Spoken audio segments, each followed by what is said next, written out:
Eu cumprimento a todos com a graça e a paz do nosso Senhor e Salvador Jesus Cristo. Mais um dia, estamos aqui para trazermos uma revelação da palavra do Senhor para os nossos corações, para você que está nos assistindo, você que tem nos acompanhado, que a bênção do Senhor seja sobre a sua casa, sobre o seu lar, sobre a sua família, sobre os seus negócios, sobre tudo que você tem para fazer, que a boa mão do Senhor te alcance. Nessa noite, eu gostaria de estar falando um pouquinho sobre um tema que está no livro de 2 Reis, que é a fome na panela.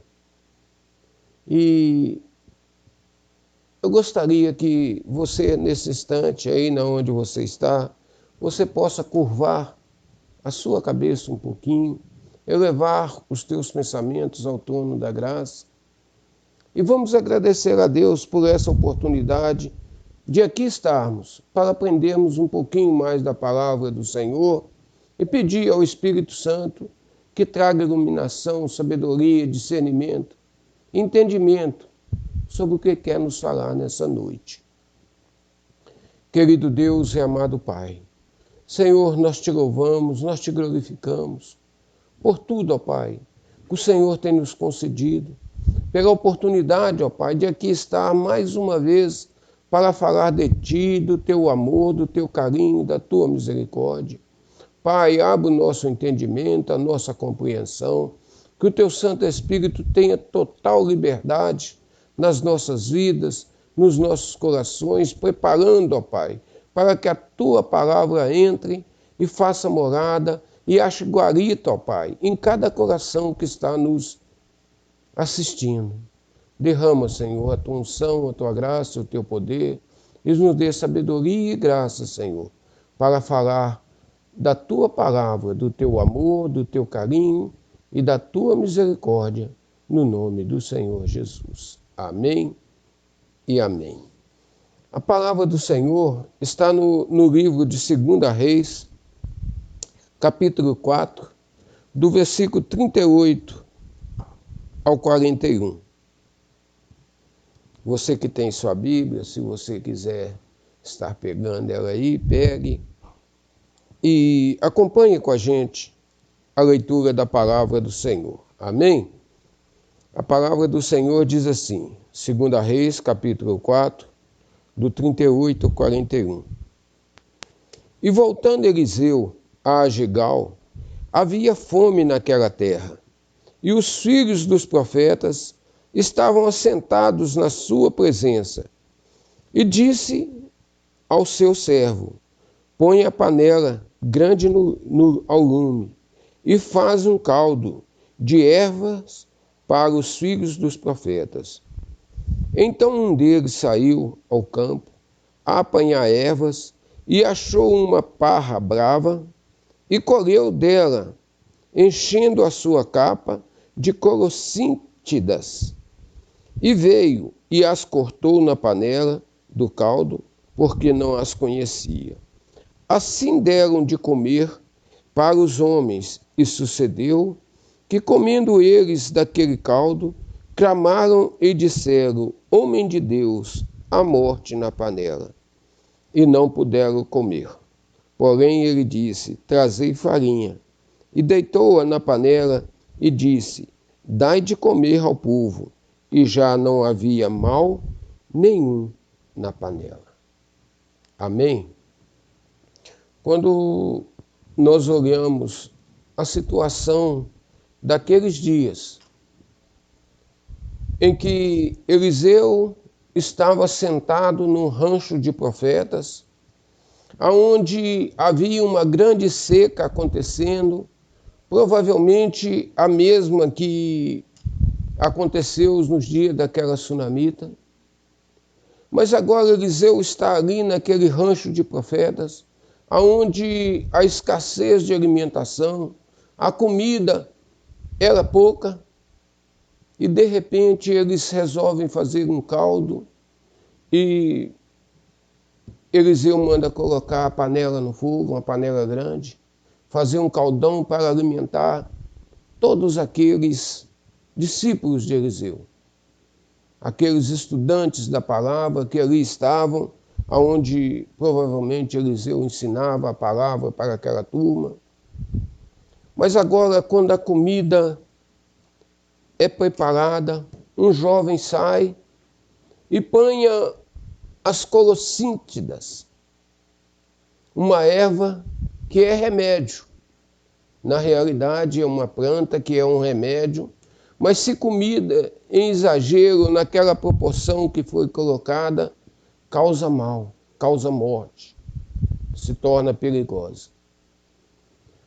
Mas quando nós olhamos para a situação daquele povo naquele dia, nós temos que prestar atenção numa coisa. Aonde aqueles filhos dos profetas estavam?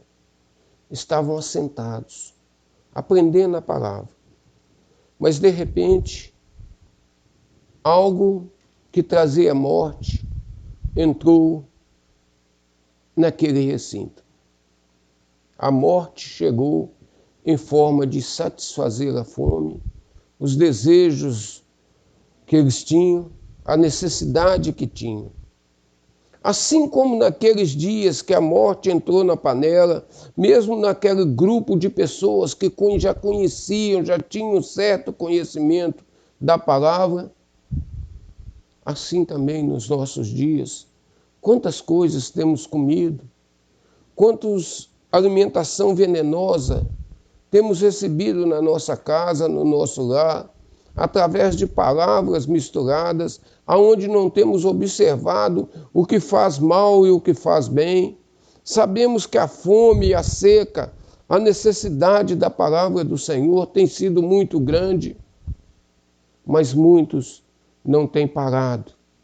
Muitos não têm assentado para aprender a verdadeira palavra do Senhor, uma palavra que traz vida, uma palavra que muda, uma palavra que transforma corações, muda pensamentos e coloca todas as coisas no lugar. Estamos passando por um período de escassez. Escassez de tantas coisas, aonde principalmente a escassez, a seca da palavra do Senhor. Mas quando nós olhamos para toda essa situação, o que aconteceu com Eliseu, com os servos dos profetas, nós somos obrigados a voltarmos um pouquinho no passado, olharmos para a palavra do Senhor, quando nós vimos que no dia dos patriarcas houve 3 grandes secas, 3 épocas, 3 períodos aonde a fome andou de perto, aonde a escassez, a falta de alimento, a sequidão esteve difícil. Nos dias de Abraão houve uma seca muito forte, aonde toda a região de Canaã secou e Abraão teve que descer ao Egito.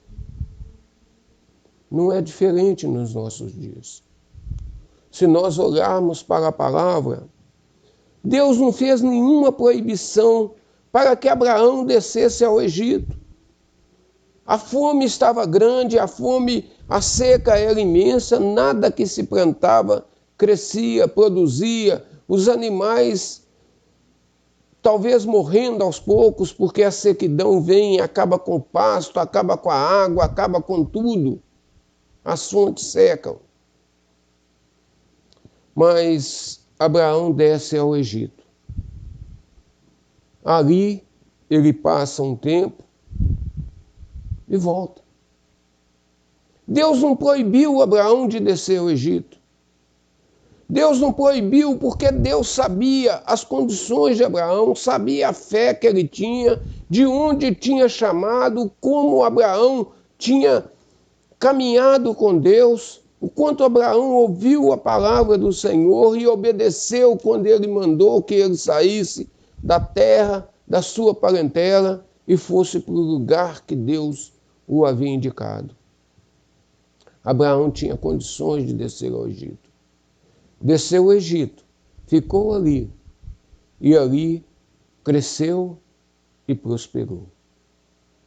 Deus não o proibiu, Deus não o impediu de ir, Deus simplesmente, ele foi aonde ele quis, com a liberdade que ele tinha de ir e com a consciência de que onde ele estivesse indo, ele não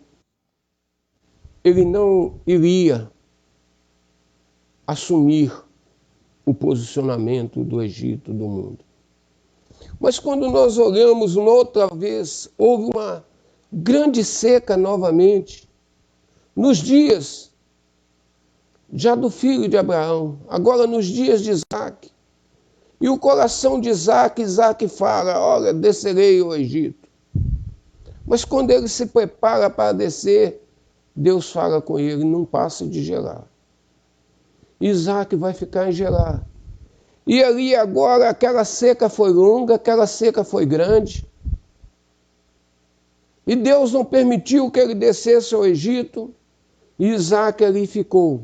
Ouviu a voz do Senhor. Ali ele plantou em tempo de sequidão, em tempo de fome, em tempo de escassez em toda a terra. Mas Isaac colheu a 30%, a 60% e a 100%. Deus talvez soubesse as condições de Isaac. Deus não permitiu que Isaac descesse ao Egito, que Isaac fosse ao Egito, que Isaac ali fosse, porque talvez ele gostasse daquela situação, porque ele não conhecia, ele foi criado junto com Abraão, ele não conhecia o mundo e Deus não permitiu que ele ali fosse. Mas mais tarde há uma outra seca muito grande. Uma outra seca muito grande, e agora já é nos dias do outro patriarca, já é nos dias de Jacó. E com aquela seca imensa, quando tudo acontece ali, que Jacó reencontra, fica sabendo que o seu filho José é vivo, Jacó vai buscar de Deus. O que fazer? O que fazer? Descer para o Egito para encontrar com seu filho. E Deus vai falar com Jacó. Desce ao Egito. A Abraão não foi dito nada. A Isaac foi proibido. Mas a Jacó, Deus disse, vai.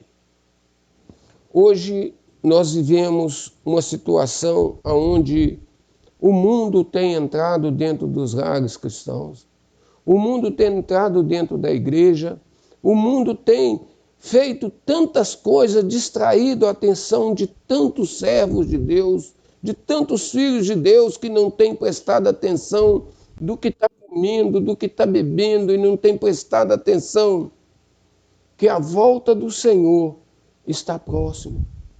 Pessoas que têm conhecimento, têm bebido de fontes que não é a verdadeira água da vida. Sabemos que a jornada do cristão às vezes é difícil, às vezes não, constantemente é difícil. E quando nós olhamos para a situação dos próprios discípulos do Senhor, nós conseguimos ver quantas dúvidas em dados momentos houve no coração deles, mas quando eles voltam, que eles procuram a resposta, o Senhor dá a resposta certa, no momento certo para eles. João Batista preparou o caminho, anunciou que o reino de Deus estava chegando, anunciou que o Messias, o prometido, o Cordeiro de Deus que tirava os pecados do mundo, já estava ali. Mas em dados momentos, quando João estava preso, já depois de muitos dias, uma dúvida veio ao coração de João. E quando essa dúvida vem, quando essa tristeza, quando essa angústia, que muitas das vezes nesse momento que estamos vivendo, que estamos passando, tem batido no coração de tanto servo, de tanto filho de Deus, que muitas das vezes tem perguntado, eu tenho servido a Deus há tanto tempo, e agora essa sequidão que aí está, essa falta de trabalho, esse impedimento de podermos trabalhar, de irmos e virmos. Onde está o Deus que eu tenho servido? Será se eu estou servindo o Deus certo? Pense um tiquinho. Lembre dos seus primeiros passos, do seu primeiro caminhar, do seu primeiro amor. João Batista mandou perguntar ao Senhor, mandou 2 de seus discípulos perguntar ao Senhor: Tu és aquele que devemos esperar? Tu és o Messias, aquele que as Escrituras diz que ia nos redimir. O Senhor fala para os discípulos de João: vem e vede. Os coxos andam, os cegos veem, os paralíticos são sarados, e aos pobres é anunciada a palavra de Deus. Não desanime da jornada. Não se desanime na sua caminhada com o Senhor. Mantenha-se firme, tenha um propósito. Quando nós olhamos para o livro de Apocalipse, então, do capítulo 1 ao versículo 7, nós vimos as grandiosas promessas de Deus ali. Quando um outro João, aquele João que um dia foi chamado ainda jovem, ainda menino, provavelmente com uns 19, 20 anos talvez, pescador, primo do Senhor, irmão de Tiago. Um dia o Senhor o chama. O Senhor o chama e ele vai ser discípulo do Senhor a partir de agora. Ele largou tudo para servir ao Senhor. E agora, com mais de 90 anos, provavelmente 60, 70 anos depois do seu chamado, ele para um pouquinho e começa a repensar na sua vida. João preso agora na ilha de Patmos, por causa do testemunho que ele dera do Senhor Jesus. O testemunho que ele dava de que o Senhor veio a esse mundo, que viveu, padeceu, foi crucificado, morto, sepultado, mas que ao terceiro dia ressuscitou. Ele era um testemunho ocular de todos os acontecimentos. Mas agora João está velho, preso novamente por causa do testemunho. Talvez João olhou para trás. Nenhum dos companheiros mais existia. Não havia mais nenhum. Seu irmão Tiago foi o primeiro. Talvez ele até presenciou o apedrejamento de Estevão. Ele viu cada um do colegiado do Senhor sendo morto, um a um. E ele agora, já numa idade já bem avançada, João para um pouquinho e se encontra na ilha de Patmos, isolado, talvez preocupado.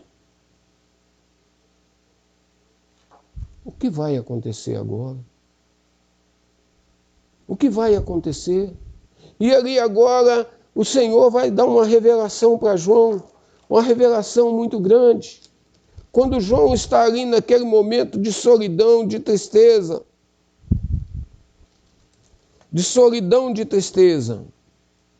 o Senhor se revela a ele. E começa a revelação de Jesus Cristo, a qual Deus lhe deu para mostrar aos seus servos as coisas que brevemente devem acontecer. E pelo seu anjo as enviou e as notificou a João, seu servo, o qual testificou da palavra de Deus e do testemunho de Jesus Cristo e de tudo o que tem visto. João recebeu uma revelação imensa das últimas coisas, de como o Senhor Jesus está passeando no meio das igrejas, como que o Senhor vai se revelar a ele aqui, mostrando, dizendo para ele: olha, João, eu sou o alfa, eu sou o ômega, eu sou o princípio, eu sou o fim. Fui eu que morri, mas sou eu que estou vivo e ressuscitado. João agora vai receber aquela revelação imensa. E ele vai dizer no versículo 3, bem-aventurado aquele que lê e os que ouvem as palavras dessa profecia e guardam as coisas que nelas estão escritas, porque o tempo está próximo. Se o tempo estava próximo, naqueles dias de João, no ano 95, 96 da nossa era, o que você acha dos dias de hoje? Qual tem sido a sua preparação? Como tem sido a preparação do seu alimento dia a dia? Você tem observado o que você tem ingerido, o que você tem absorvido? Para que você não coma coisas que possam tirar a sua visão e a sua esperança? Você já parou para pensar um tiquinho na brevidade da vida? De quantos de nossos amigos, pessoas conhecidas, pessoas queridas, que com uma expectativa de vida grande, longa ainda, e de repente é acometido por esse mal que está aí, um dia a dois, está debaixo da terra. A brevidade da vida. Nós temos que observar muito o que temos alimentado e clamarmos: Senhor, tenha misericórdia de nós. Tenha piedade, ó Pai, de cada um de nós. O Senhor conhece a sua vida, conhece a sua capacidade, as suas limitações. A uns, feito Abraão, pôde descer ao Egito, que não tinha perigo de se contaminar. A Isaac não foi permitido. Mas a Jacó, ele disse ainda: desce. Porque Jacó tinha condições de testemunhar o Deus que ele servia. Testemunhar, anunciar o Deus que ele serve para o mundo. Mostrar para o faraó e abençoar a vida de faraó, o menor abençoando o maior. E ser recebido ali naquela terra distante e estranha para habitar no melhor da terra. Hoje nós temos passado por grandes tribulações, grandes problemas, tanta comida misturada, tantas pessoas preferindo olhar a vida corriqueira, os momentos da vida, e esquecendo de voltar para os pés do Senhor, para entender, compreender o que foi aquele grande sacrifício que o Senhor fez naquele dia. Ele não veio a esse mundo simplesmente para passar um tempo aqui.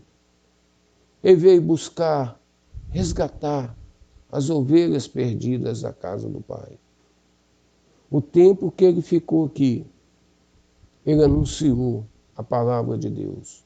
Falou muito a respeito do inferno. Foi o que mais falou a respeito do inferno. E hoje, o inferno tão polido, tão maquiado, aonde não se fala mais no que vai acontecer no pós-morte, para aqueles que não tomaram a decisão nessa vida, no aqui, no agora, não compreender que o tempo é próximo e que a brevidade da nossa vida não nos dá mais condições de deixar para amanhã a decisão que temos que tomar hoje. Buscar o Senhor enquanto é tempo. Buscar o Senhor enquanto se pode achar, enquanto Ele está aí batendo nas portas, dizendo: vinde, filho meu. É hora de prepararmos as nossas malas, estarmos com tudo preparado, porque não sabemos a que hora, a que instante ele vem, a morte pode estar na panela, e a qualquer instante que você comer, e comer distraído e não prestar atenção, você pode estar sendo arrebatado, sendo recolhido. E como será a sua vida após a morte? Aqueles discípulos conseguiram perceber a morte na panela. A morte na panela. Quantos têm andado, quantos têm estado buscando ao Senhor, muitas das vezes orando, clamando, pedindo ao Senhor socorro pela casa, pela família, pelos filhos, mas não tem discernimento para entender se está comendo algo envenenado ou não. Quantos têm colocado a sua fé, a sua esperança nos seus braços? Têm confiado mais no que o homem fala do que a palavra do Senhor fala? Creem mais nas palavras do homem do que na palavra do Senhor? Esquecem que temos que conhecer a Deus, crescer na graça, crescer no conhecimento, dia após dia, porque a palavra do Senhor é quem nos alerta que os dias são difíceis, dias maus, dias complicados, mas dias que nós temos que olhar, preparar, estarmos assentados aonde o Senhor quer que nós estejamos sentados. Muitos têm andado preocupados com tantas coisas da vida, correndo atrás dos seus afazeres do dia a dia, mas esquecendo que o lugar principal é estar assentado para saber das coisas futuras, saber de coisas que irão acontecer. Porque nós temos um Deus, o Deus do impossível, o Deus que não se esquece de ninguém, o Deus que prometeu que iria nos preparar lugar e que voltaria para nos buscar, para que aonde Ele estivesse, nós estivéssemos com Ele. É tempo de prestarmos atenção, é tempo de vermos que a volta do Senhor está próxima. E quando nós olhamos a vida do profeta Eliseu, nós somos obrigados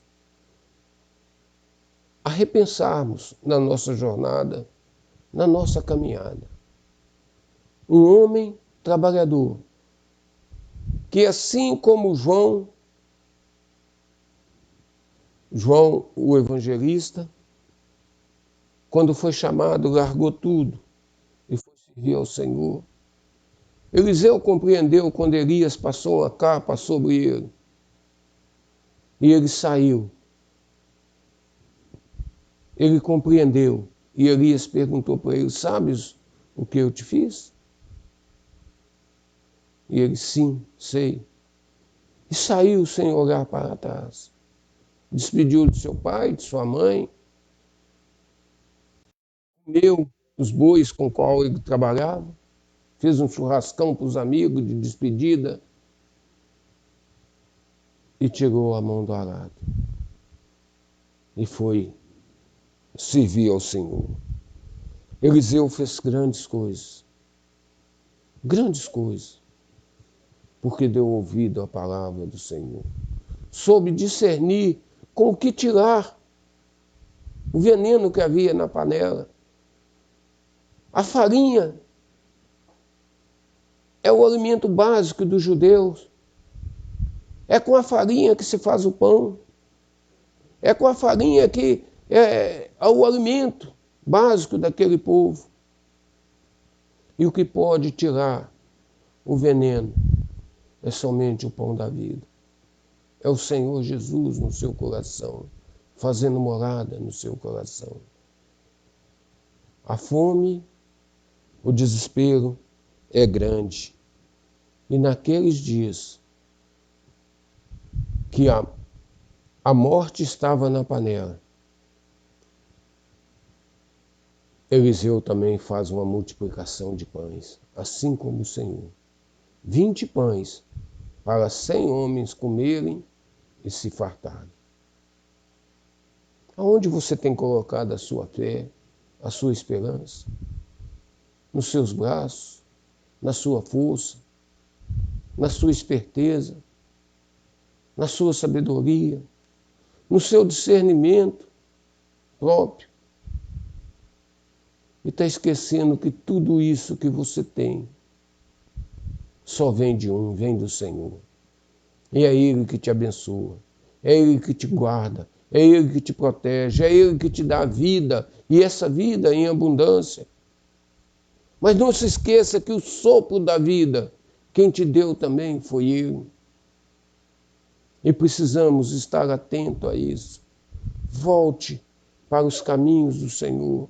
Você que está distante, você que talvez não estava preparado e foi dar uma voltinha no Egito, deu uma voltinha no mundo e as coisas do mundo te encantaram.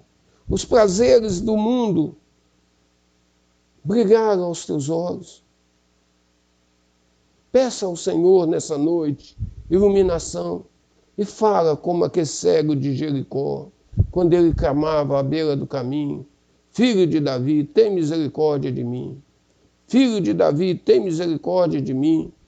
E o Senhor pergunta para ele: o que é que tu queres que eu te faça? O que é que tu queres que eu te faça? Que eu veja, Senhor. Talvez estamos caminhando. Talvez estamos pegando partes, frações da palavra de Deus, mas não temos entendido, não temos compreendido o que o Senhor quer nos revelar. Talvez estejamos doentes de uma lepra que está nos corroendo e não sabíamos como ficar livre dela. Mas assim como esses discípulos clamaram: homem de Deus, a morte na panela, Naamã também um dia clamou. Um dia Naamã procurou Eliseu também e pôde ser limpo, ser curado. O filho de uma viúva faleceu. Eliseu o ressuscitou. As águas do Rio Jordão estavam cheias. E assim como Elias tocou na água e as águas se secaram, se abriram para que ele passasse, Eliseu também tocou. Eliseu só clamou: onde está o Deus de Elias para confirmar se Deus era com ele, se havia uma confirmação do ministério dele. E as águas do rio se abriram. Eliseu fez grandes coisas. No tempo das dificuldades, das lutas, ele exerceu seu ministério. Ele não desistiu. Nos dias da tribulação, onde precisava construir água, Eliseu faz um machado flutuar que soltou do cabo. Olhemos para a vida do Eliseu. Todos nós fomos chamados para irmos e anunciarmos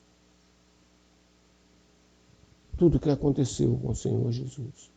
Sermos testemunhas do que aconteceu com o Senhor. Anunciar que Ele morreu, mas que ressuscitou, que Ele está vivo. E dizermos para o mundo que há esperança, há salvação. Dizer para as pessoas que estão aflitas que o Senhor está voltando e que Ele pode enxugar as lágrimas dos nossos olhos. Que essa vida é curta, que essa vida é passageira, mas a promessa que o Senhor deixa para nós são de vidas eternas, de vida eterna. onde não vai haver choro, não vai haver lágrimas, não vai haver mais dor. Eu te convido nessa noite a você repensar a sua vida, a repensar tudo que você já leu, tudo que você já pesquisou, tudo que você já aprendeu na vida. Jesus não é somente mais um homem que veio nesse mundo. Ele é Deus.